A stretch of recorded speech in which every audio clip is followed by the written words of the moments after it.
Hi, my name is Julian. I'm the director of this documentary. I've been working as a filmmaker for almost 2 years now, primarily as assistant camera, DIT, and of course, directing. And throughout those almost 2 years of working as a filmmaker, I've realized that filmmaking is not a normal job.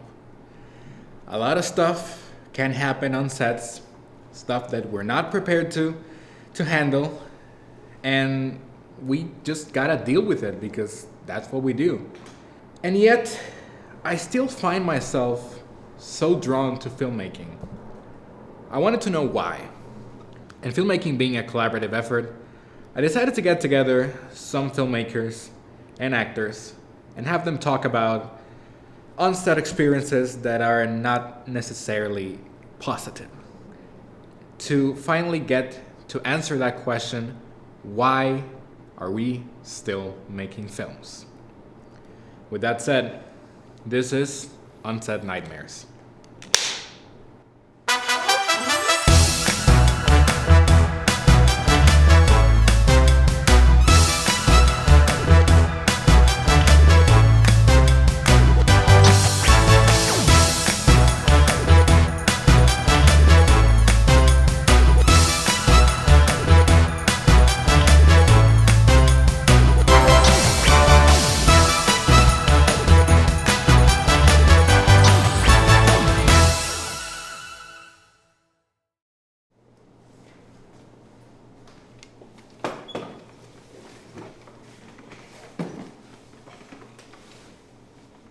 Hello guys. Right. How you guys doing? Good. Pretty good. Good. Yeah. Alright. My name is Daniel Carl. I'm Brazilian and I am a writer-director. So I'm Adam Moros. I'm from Hungary. I've been in this business since the start of NIFA, which is a year and a half.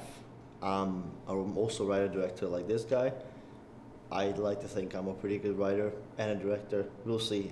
It's for the audience to judge, not me.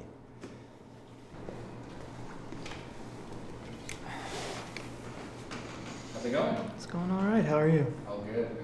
My name is Trey Weaver from Columbia, South Carolina originally. I've been working in the industry probably 2 to 3 years now. Currently going to school for it at NIFA. I would say there's never been a perfect set. That's just the way it goes a lot of the time.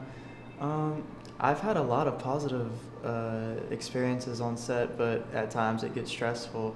And it gets the best of us and can create those negative experiences. It's pretty good. I love it. I wouldn't do anything else in my life. I love it. I second that. I wouldn't do anything for the world. I genuinely love this business. At the same time, I've had so much more horrible experiences than I can count. And it's a tough business for sure. It's something only the strongest people should get into. You're gonna be pulling your hair every day on set, but at the same time, we're making it for the love of the art, and we'll keep making it for the rest of time. So that's what it is. Should we go to the machete story first, or should we go with Yeah, machete. Okay. Yeah. We're gonna be starting with the machete story. Probably call it the machete incident. So it happened about a little less than 2 months ago. We started shooting on the 24th of September. This was Trey Weaver's film called The Dead River. This was actually my film. I was director for this set. I was first AD, well, only AD, and Daniel was second AC. Alright. We took my set back to South Carolina, where I'm from. We go down there, everything's fine. We fly down there with Spirit Airlines. We arrive extremely late. We have barely any time to sleep. And essentially, on the first day, what sets the mood is that Trey turns up with a gun on set. That's the first thing that happens. I was very stressed out, to be honest. We're in the middle of a swamp. The director turns up with the cowboy boots, the cowboy hat, and a gun. What kind of a gun was it? It was a revolver, I think. I didn't see no Yeah, gun. you did. Yeah, you did. Yeah, you did. I don't know what he's talking about. That was the first thing. That was the first thing everybody mentioned. We shot about, I believe, 2 scenes it was. So the dude was hacking and slashing through the vegetation. We got that shot done. And then there was the discovery of the siren in the riverbank. Those are the 2 scenes we got done before nighttime came. We got some shots at our next location, and we ended up breaking for lunch. And then the fun stuff is when nighttime came.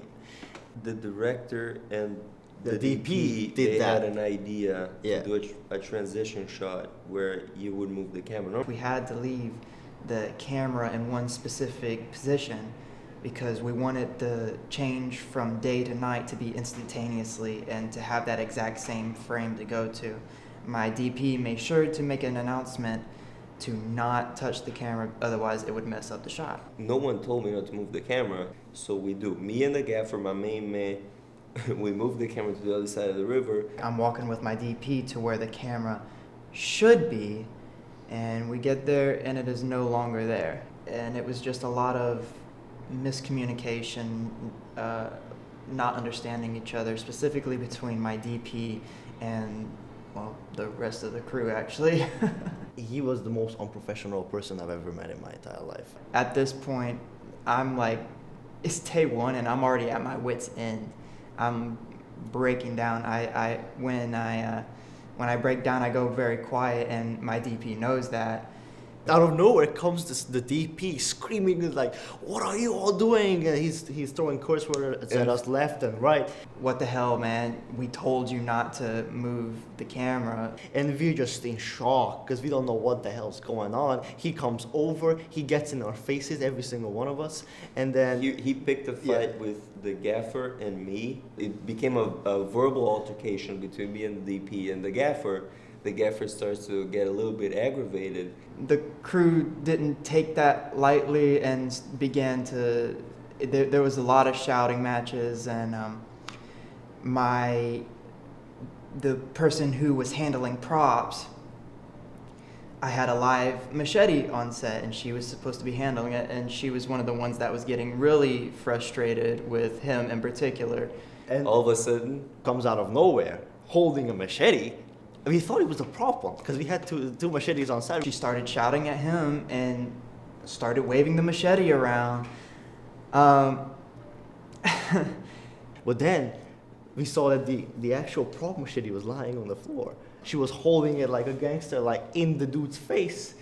And we were in complete awe, we didn't even know what to say. meanwhile, there's a fire going on. That's what I was saying. When you think things are getting really off, like I just hear screaming, all turn around in shock, Yeah. and then we see the director throwing a tantrum like you've never seen before. I just blow a fuse. I can't take the disagreements anymore.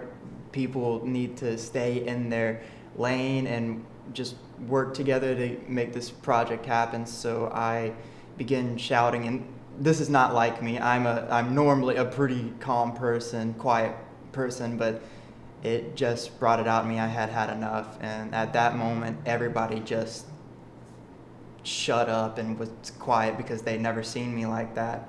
They knew the severity of the situation. When he started screaming, everyone froze. So the mise en scène was perfect because you had the sound guy like getting everything.